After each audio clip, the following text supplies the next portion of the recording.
That was child's play. That is a toy after all. But things get a lot more serious when the cars are real and the terrains get treacherous. What we're going to do is put 5 SUVs through some of the most difficult tests and see who comes out on top. We're at 19 degrees north in Lonavala, and welcome to the 2019 CarWale Off Road Day.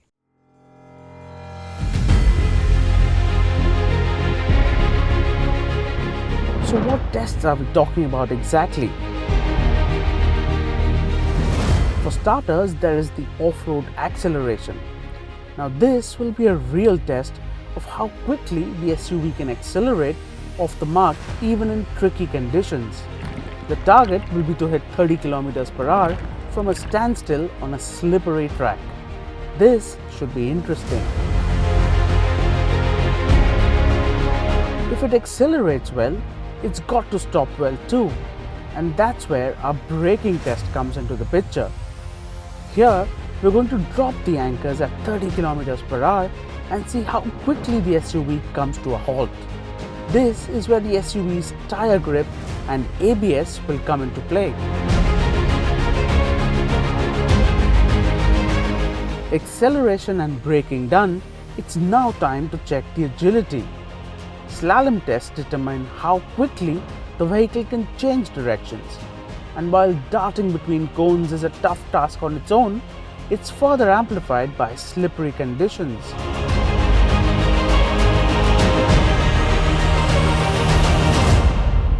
SUVs with a quicker steering response, a grippier front end, and a smart four-wheel drive system will have an edge here.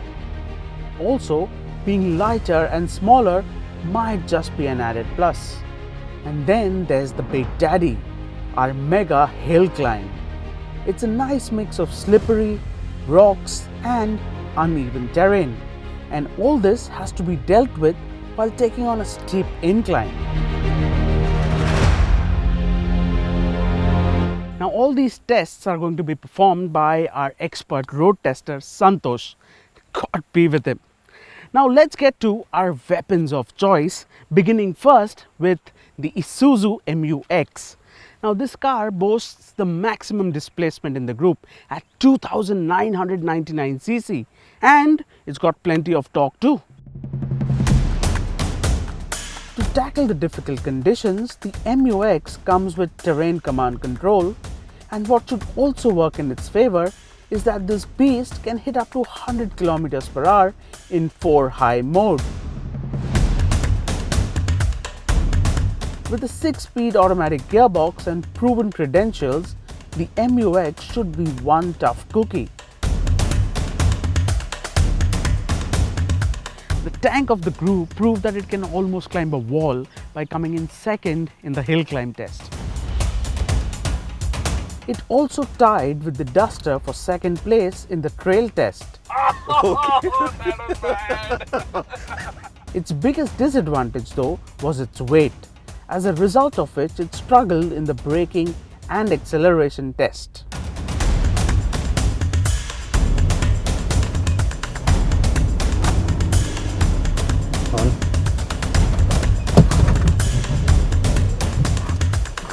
Oh, that was very good. The brake calibration is excellent, the pedal feel is also very good, and surprisingly the ABS is calibrated very well.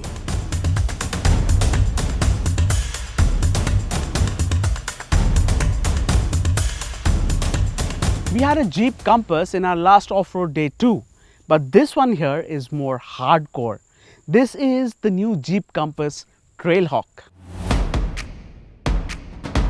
While the engine specs remain the same, the Trailhawk gets more focused 4x4 hardware. It's got better approach and departure angles, off-road modes to choose from, and importantly, a new 9-speed automatic gearbox. With plenty of off-road focus, let's see how the Trailhawk fares. The Compass Trailhawk proved to be everything that we expected it to be. Thanks to its relatively compact dimensions and tenacious grip, it was good in the slalom test. But aced the hill climb test. With just under 1700 kgs to lug around and very well calibrated ABS meant it stopped the quickest too.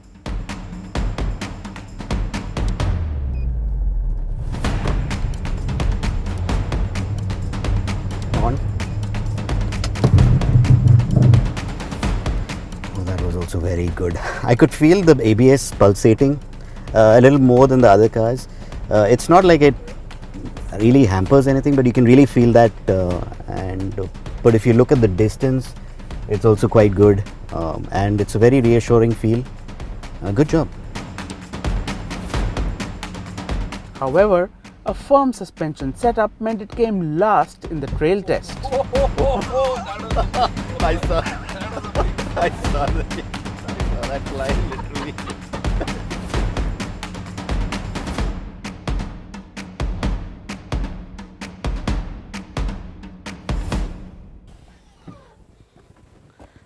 Our next contender here is the Honda CR-V. Now this might be the odd man out here. You see, this is the most road biased car in the group, but it does come with all-wheel drive. With an intelligent all-wheel drive system and a new 9-speed automatic transmission, the CR-V should ace the acceleration test. But what about the other hurdles?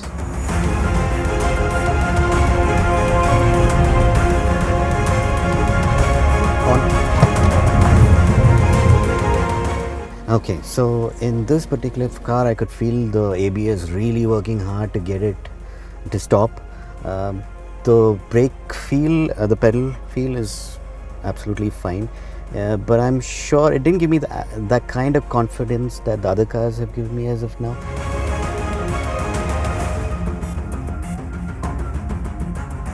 Much better than the MUX. I know exactly where I'm going.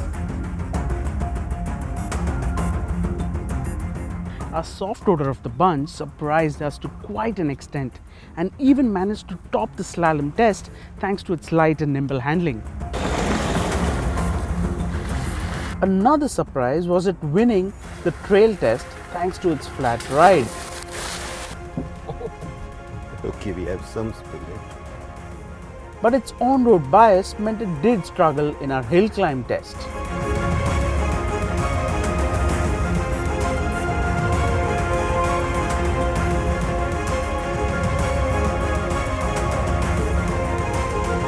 Moving on, our next SUV is the Audi Q7. Now this is the largest SUV in the group and by far the most powerful with 600 Newton meters of torque.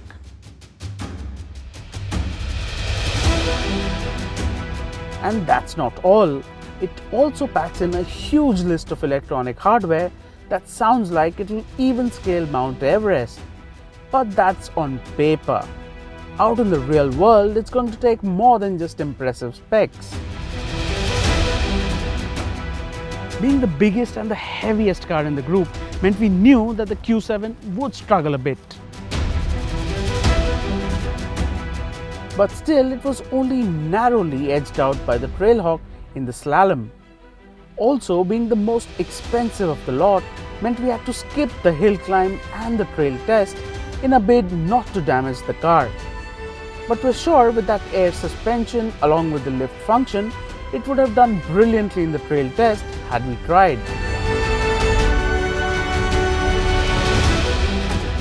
But thanks to all those electronics and that torque, meant it was the quickest accelerating car in the group.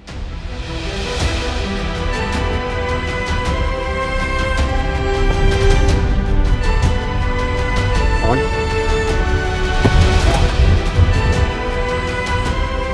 The brake pedal feel is just too good in this car. Just so much, there's so much feedback that's, of what's happening at the wheels.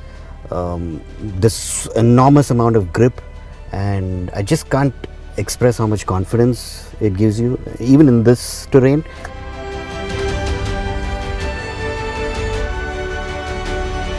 Up next is the new Renault Duster all-wheel drive.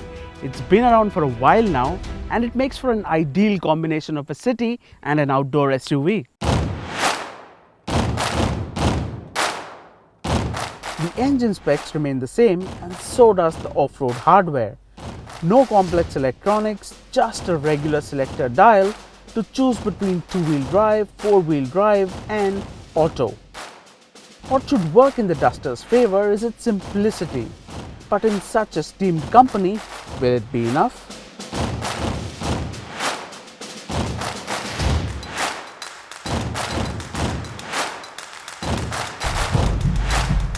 Okay, that A lot of it. you almost got me wet. The Duster all-wheel drive proved why it's such a workhorse by coming in second in the braking and trail tests. However, with just 245 Newton meters of torque, it took more effort to get the Duster home in the hill climb test. It was also the only manual gearbox in the group, which made it easier to launch during the acceleration test, where it came second.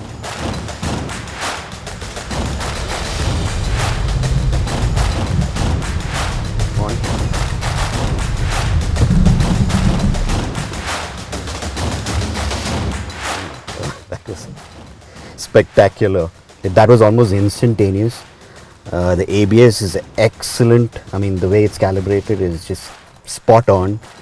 And of course, I have to say that even the weight of this car helps. So it's an even better job.